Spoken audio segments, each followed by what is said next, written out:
Welcome to Unapologetically Sensitive, where you can learn, relate, laugh, and maybe even live a bolder, brighter life.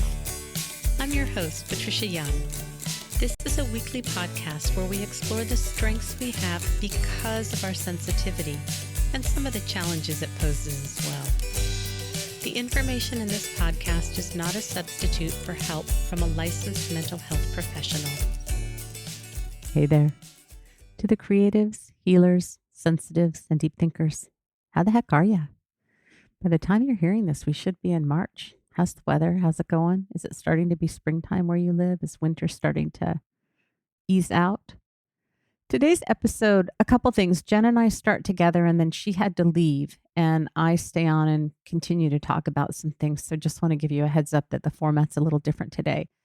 We're really talking about what do you do when there's a lot of things going on? And often when there's a lot going on, it's easy to get fearful or have reactions about it, to not talk about it because we're told that we can't talk about things. Jen and I talk about some health things that are going on for us, not in depth, but it's relatable to whatever it is and the messages that we have about don't talk about things and wanting to get support, but who do you get support from and feeling isolated in that?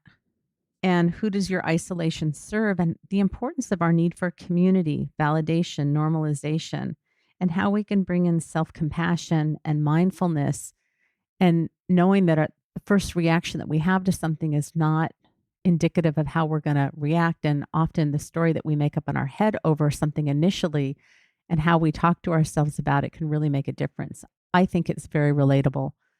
And then I talk about my husband's gone this week in Laughlin and I needed to ask for some help around walking one of the dogs and kind of what that brought up for me because I don't have a schedule where I'm gone from the house 10 hours a day. So how could I ask somebody for help when I'm basically here and have the time, but it's too much? And how can I be okay with that? And some of the shame that came up for me around that as well. So my hope is that this is relatable and you will enjoy it. And if not, that's okay. Feel free to drop us a line and let us know. I think it's relatable. I think that's all I have. And now, on to the show. Hey, Jen, how are you? Hi, Patricia. How am I? Oof. This week has hit me with a bunch of health challenges. Yeah. I feel like I say this every week, but it's true. You have a lot going on. You have a lot of moving pieces in your life. Yes. So why not have some more moving pieces with all of your moving pieces, right?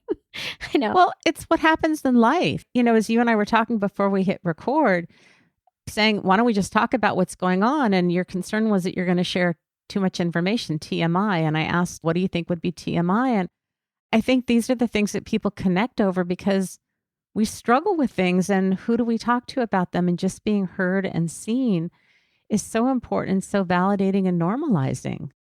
Oh, absolutely. Like, it's funny. I no sooner said that to you when I was like, and this is the problem, because as you know, like, so part of the picture is perimenopause and some aging and stuff like that. And I couldn't find answers to the questions I was having online, which I pride myself on being a really good researcher and everything. And I think that's it, right? We just don't talk about this stuff. There's not enough people having conversations about it. So it does feel isolating too. It feels isolating and overwhelming. And it shouldn't because it's so universal. It really is. And it doesn't matter what the context is. So Jen and I may be going through specific things, but it may be something different. And it's interesting. I was talking with a client last week. This client is 81 and a couple of her friends have terminal illnesses, are very ill, and she has some issues that are a little bit different. And she was saying that, you know, she was reading or saw something by Eckhart Tolle, who wrote A Whole New World. And what else did he write? The Power of Now. The Power of Now, yeah. But he was saying that the only people that you talk about your medical problems with are your medical providers and your very, very close friends. And I disagree with that. And we had a discussion about this, but this is part of the message. And I think that there's a generation where you didn't talk about things that were personal and they're considered private. And how do we get that sense of what's normal and what's not? And I've been having problems with, I think I talked about this.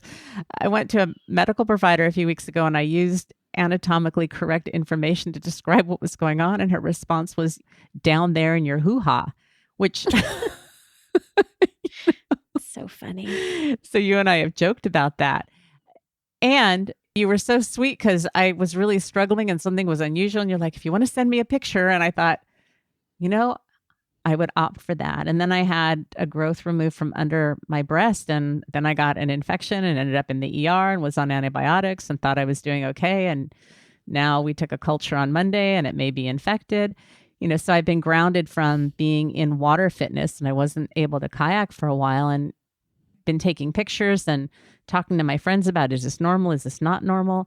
You have a colonoscopy. We were talking about your prep, and your prep is different than what I've done. So I have a friend who's a colon cancer survivor. So I asked her and, she gave you a website. And I mean, this is all real stuff that we go through.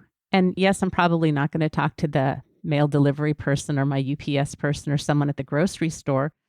But why can't we talk about what's going on? Because what you and I were talking about is it's easy to get preoccupied with your health when you don't know what's going on. You feel uncomfortable. You're not getting the answers or the care that you need. And we need information. We need each other. Oh, gosh, we sure do. I mean, I was so thankful to have a lot of support this week. I'm in my prep day for the colonoscopy today. So I'm in great form right now. And I wasn't even sure I wanted to record. So I do appreciate the friends that I have that I can talk to. And also, it's one of those things where you need community. Like, I have to have someone take me home. So having those people around me is really important. I'm very thankful. I feel lucky. And it's also so sweet that it's sometimes in the having to ask that makes you realize how lucky you are. Because a month ago, I might have said, I don't know, make me feel isolated. It can feel very isolating. It's funny though, as you're talking, it's making me think about other things, not health, specifically when it comes to the taboo of talking about money. I've looked about this, like, who does your silence really serve? Right. And I remember talking or hearing, I forget where I picked this up, but it prevents us from having information, knowledge, sharing stories, and really often very beneficial information. So yeah, I'm starting to shake. It was funny. So I've gone in like the last 15 minutes from, oh my goodness, I don't think we can talk about that on the podcast too. Let's talk about like as many taboo or uncomfortable subjects, because discomfort isn't dangerous and it can be really helpful. Right. I think that we need this sense of community, validation, belonging, knowing that we're not alone, knowing that there's people that have our backs. I mean, that's what we used to have ages ago. That's what villages and tribes are about. And we've become very isolated, some people, and just physically the way that our houses and people are set up where they live geographically, we just don't even have that sense of neighborhood and community. And we need that. We're wired for connection and there's nothing wrong with it. And when you have wounding, it can be really hard to be okay with asking for what you want, knowing that you've been disappointed or frustrated or let down or shamed in the past, and getting in touch with that need. And that may open up that whole Pandora's box of all the hurts and disappointments, having to grapple with all of those things. And you've had somebody who's been with you and supporting you through this. And I feel so grateful because I'm far away and I can't be there. And it's nice to know you've got people that have your back and are there to take care of you when you're not able to, or you need that extra help and support. Yeah. Oh, absolutely. And it's funny. Like I was just saying, like, these are so relatable. Like, who hasn't had the experience of something, especially as we do get a little older here, something just feeling off and not being sure. And it does get scary. I don't know. I mean, we talked about how your brain goes right to, it could be nothing and it could be all these awful things, and this is where Dr. Google can be very dangerous because everything can kind of represent a lot of different things, the majority of which are very manageable, and then a few that are just terrifying. And if it's something that we all go through, like, yeah, why aren't we able to talk about it more? Why does it feel taboo? And I'm really curious, like, who does my silence serve, right? Like, what is that in the interest of? And I don't mean me personally. I think I mean like all of us largely. Right. Yeah. Right. And I don't know that I have answers. I have guesses to that question, but you know me, I like questions better than answers sometimes. So Well, even this week at the doctor, you had to advocate for yourself to get the care that you needed because the doctor wanted to be dismissive to you. And that's hard when you're not in a place where you feel like you've got enough of whatever to advocate for the care that you need. That's frustrating. It is a scary system. And my heart does go out to that doctor because I know she's working under all kinds of stress. And it's funny, we both had this, I think, as I've been thinking about it, one of the places where we crashed is I went in with like this list of things because I'm pretty cooked by the time and that's my own like self-care issue by the time I go in.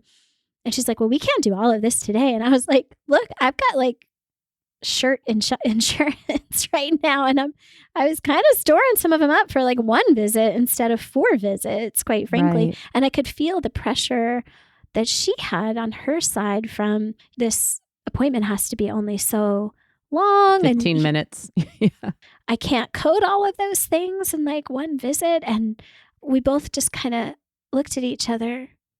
And yes, I did have to advocate for myself. And I did have a little bit of, I felt some of my back kind of go up a little bit. But then taking that breath and like seeing us both as just being in this really crazy system right now. Right. Healthcare could be a whole 10 episodes, but we're not going to go there. Oh, I know. It's just, again, it's something universal. Did you see what I did there? It's something we all have to deal with. Right. And oh God. Yeah. Deep breath. I'm so frustrated. I can't even find the words right now. Well, and you and I were talking about this morning because you're waiting for lab results. I'm waiting for a culture.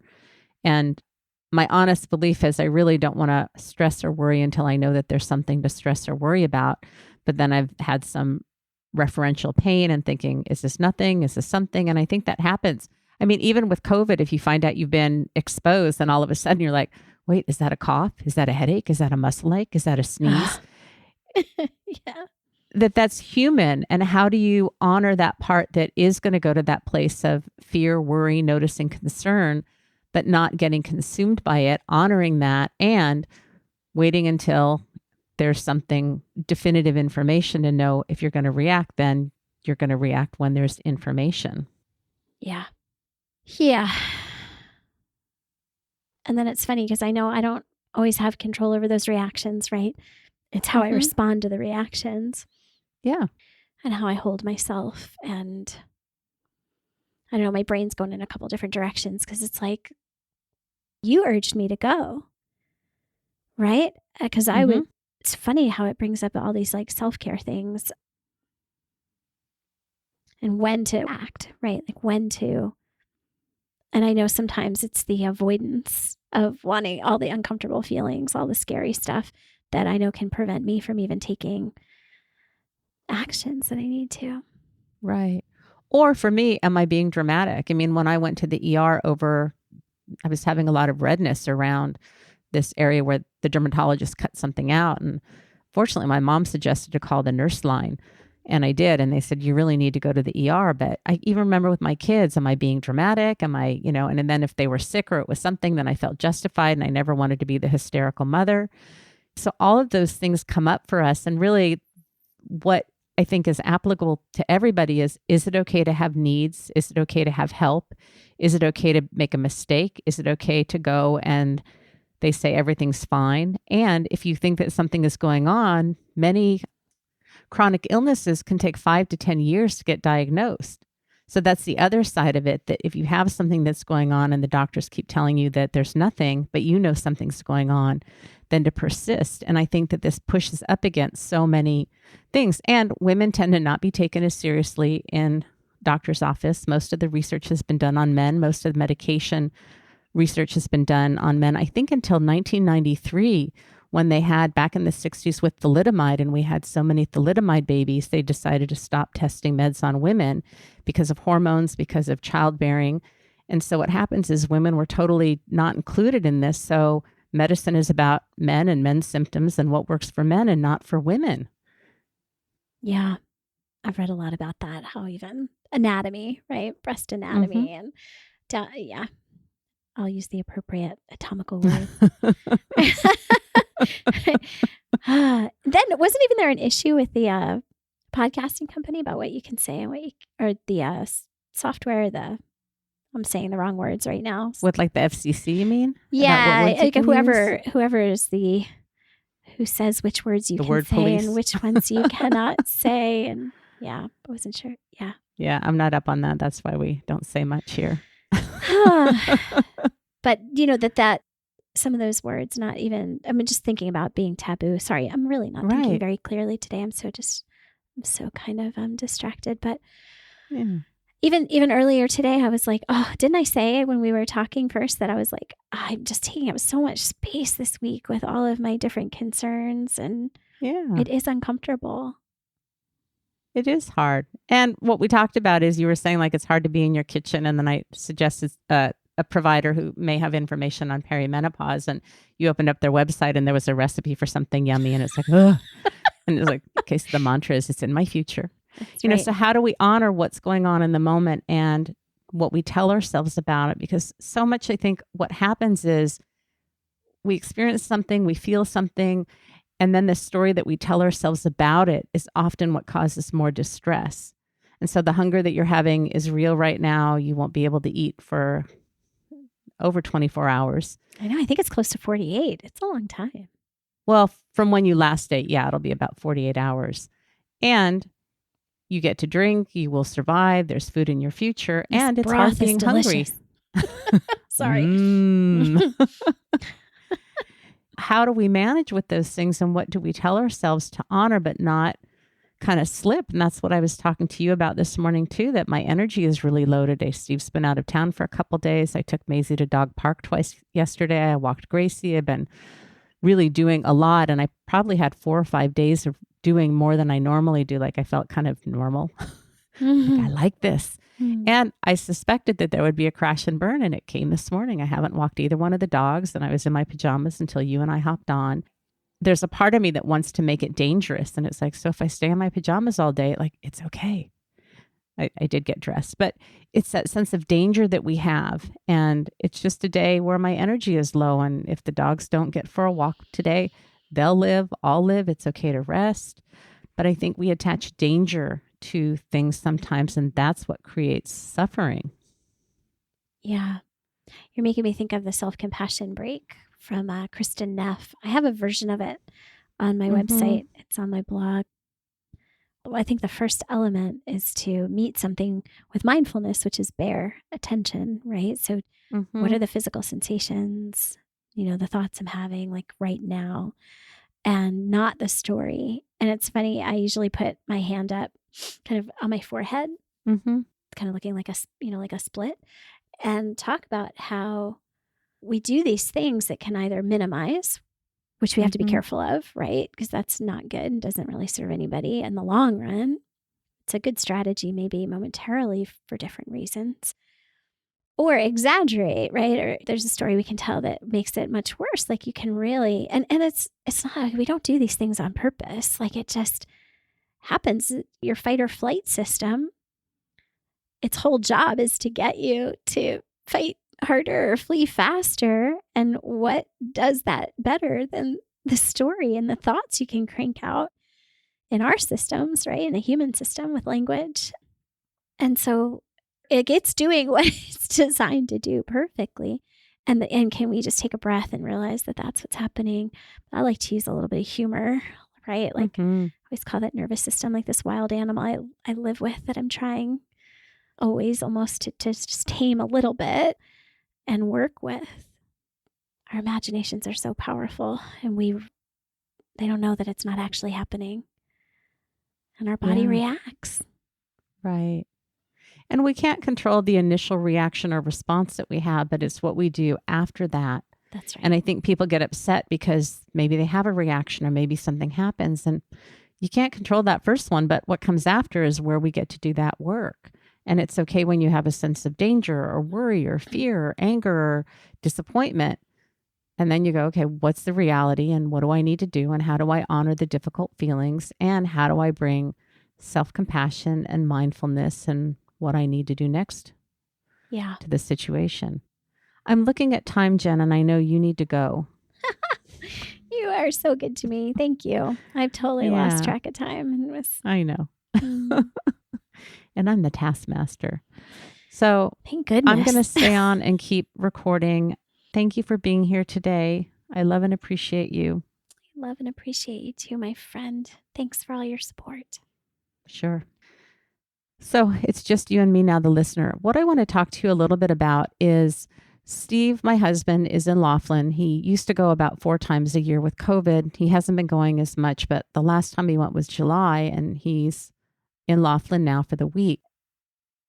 And it's interesting, a couple different things that in the past, historically, I think it would bring up a lot of my attachment injuries. Jen and I were talking before we were recording today, and I was saying, I don't think it's bringing up anything, but it's too early to tell because sometimes they just come and hit me, and I have no idea that they're there, but I don't think I'm having attachment injuries. My concern this time with him going, the primary concern was, now that we have 2 dogs, generally, I walk Maisie twice a day. Steve walks Gracie twice a day. And then Steve often takes Maisie to dog park. It doesn't work to walk the dogs together. Gracie's blind. Maisie's a year old. They have very different needs, and one walks further than the other. And doing a walk 4 times a day really is not feasible for me for a number of reasons. And I really struggled about this. And so we talked about what is the minimum that needs to be done. But we have a couple who lives near us. And when we've gone out of town for the day, they've come to the house to play with Maisie. The first time we left her, it was during Christmas, and she pulled an ornament or 2 off the tree and ate them. So we learned that that's just too much time for her to be alone. And she loves them. They love her. So when we go out of town for the day, they come and play with her. So I reached out and asked them if they would be willing. It's easier to walk Gracie, believe it or not. Even though she's blind, she's just easier to walk, and it's a faster walk. But it brought up some shame and embarrassment that how come I can't manage my own dogs? And I thought, this is what Jen and I were talking about. I can ask them and they can totally say no. And then I had this thought of, what if they come over to walk her and I'm watching TV, and that just makes me look like, how come you can't walk your own dog? And because I see clients and I record the podcast, there are times when I'm not available. They have a house key, but like right now, Gracie's on my lap. So that wouldn't work if they came right now to take her because I'm recording and she's on my lap. So they came over to see how do we walk Gracie, and I showed them, tell Gracie to step up and step down, and you have to make sure she doesn't bump into things. And then I said, I can send you a schedule of kind of what I'm doing during the week. And then when I sat down and did the schedule, I logged in when I'm home, when I have clients or I'm recording, and then when I'm gone. And for example, on Monday from 10 until 3, I had nothing going on. And I felt a little embarrassed because in my mind, if you're home from 10 to 3, then why can't you walk your own darn dog? And so I got my schedule and I texted it to them. And then I just was very transparent, said I felt a little bit of shame and embarrassment sending you my schedule. And I told them, if you change your mind, if you walk her once and you decide not to, it's really okay. I told them I tend to get overwhelmed and process out loud. And if that bothers you, tell me and I won't do it. But it would be helpful to know that there's a backup. And it also kind of helped take this pressure off of like, the dogs will be fine. If I can't do it, somebody's here to help. It'll be okay. And it really has been very nice. And then it's interesting that on Monday, I had to go see the dermatologist, and I don't know, I had to get up at 6 and be out of the house by 7:15. I came home, I walked Gracie, I took Maisie to dog park, I did a bunch of stuff. And so by the time Christian came to walk Gracie at 12:30, I'd been doing things for 7 hours. And even in me telling you this is my justification because I have a fear of being judged. Well, how could you be home from 10 to 3 and not walk your own dog? But what I experienced for the first couple of days, at least, is knowing that there was a backup kind of gave me more energy. And the first day when Christian came to walk Gracie, I thought, great, I'm going to walk Maisie too. Then yesterday on Tuesday, I was just finished working and continued to do work, but took Maisie to dog park twice. Now, here's where the rub is. I suspected that I would hit a day where I had low energy, and that was today. And before Jen and I hopped on to record, she asked, how are you doing? And as I was talking, I felt a little bit of tearfulness, and she's like, do you want to see what the tears are about? I'm like, no, but let's do it. And it's interesting. All it was negative, mean voices. How can you be so lazy? You're not doing enough. You need to be out and walking your dogs. What's wrong with you? It wasn't based in anything that had to do with reality. And how many of you have those mean critical voices, especially if you're an ADHD or you're neurodivergent. Our brains work differently. Our executive functioning works differently. We may have been told that we're lazy. We may feel that we're lazy. We may struggle with starting tasks, staying with tasks. There are areas in my life where I function very well, and there are areas in my life that I do not function very well. And part of the gift of having a partner is we complement each other in the areas that I really struggle with. Steve does really well with. And it's funny, the other night at 9 o'clock, Gracie gets meds and I went into the kitchen, and generally Steve is the one that cleans the kitchen up. So, and he gives her the 9 o'clock meds, and I went in there like there's dishes in the sink. So I texted him, he's 6 hours away. I'm like, honey, I just went in the kitchen. You forgot to clean it up tonight. I forgot because that's something that he does routinely. And so when he's gone, it's important for me to stay on top of things because I can get really overwhelmed. And historically, it hasn't happened for years. But I can remember in the past, dishes piling up so bad that my mom would come over to help me because I just couldn't deal with things piling up. And so having somebody who's complementary in the areas that they function in so that the things aren't a big deal to them. Steve can walk the dogs 4 times a day and it's not a deal for him. It's a deal for me. How do we bring compassion to that and allow it to be okay without allowing those mean voices to creep in, and to know it's okay to ask for help. It's okay to need help. If Christian decides he doesn't want to walk Gracie anymore this week, that's okay too. But how do we bring in that gentleness so that we really can get the support that we need and rest in that, and to kind of let go of how we want things to be? Because I think so many of us have a picture in our head of how we think our lives should be, our partners should behave, the expectations of things that we should accomplish, what work and school and finances and productivity should look like. And when it doesn't meet that expectation, it can be very undoing for us, especially around our sense of justice. Whew, some of the things I'm reading right now, I'm not going to go there, but around politics and things that are happening, it's like, I just feel like we continue to live in this dystopic. It just feels dystopic, and I just have to separate myself from it. But those are all areas where we can get activated, and how do we pull back to center so that we can have gentleness and compassion for ourselves and do what's in front of us. I think that's pretty much all I have to say.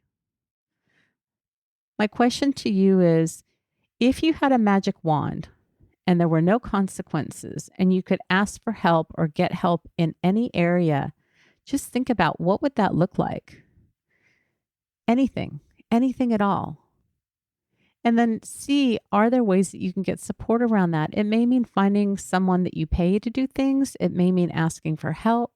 What are the barriers? I know one of the things that I hear a lot is that people just don't have the support. They don't have people they can talk to. They don't have the resources to hire somebody.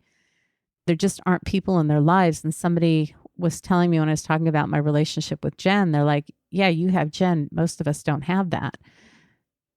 There have to be places that we start. And I was just telling someone the other day that Jen and I think this spring will probably be 5 years that we've known each other. We have not met in person. And we've only recently started FaceTiming. Most of our contact has been via Marco Polo. That's mostly on me. I'm not always crazy about phone calls. And recently we've started FaceTiming and I've really enjoyed it. I'm a slow to warm up person. I mean, I think we've developed a tremendous amount of intimacy. And the plan is this year we've got 2 trips that hopefully will work out, where Jen's going to come to San Diego and then I'm going to go out to where she is. But it's okay to give yourself permission to start where you're at. But what are the barriers, the fears that come up? And are there ways that you can work with that? If you feel stuck and you don't know, Jen and I are happy to work with you and try and help you figure it out. I have a client that we're trying to figure out ways to get her more connected and get the support that she wants and needs. I don't have a magic answer. There's no magic bullet, but there are some things that we can look at to try and figure out what is it that you're needing and how can you get that and what are the barriers? Because we also do this thing where we wall up because we don't want to get hurt. We're afraid that people aren't going to be there for us and we don't want to be hurt and disappointed. So we kind of pull back or don't have wants and needs. That's all about wounding. If any of this resonates and you want some support, Jen and I are both happy to look at working with you. I can work with people anywhere in the United States or internationally. I think Jen is doing coaching too, so I think that may be the same for Jen. You can reach out to Jen at heartfulnessconsulting.com. You can reach out to me at unapologeticallysensitive.com. My hope is that some of this resonates with you, that you're doing well. And if you're not, please get some support. Remember, sensitivity is nothing to apologize for. It's your superpower. Have a blessed day.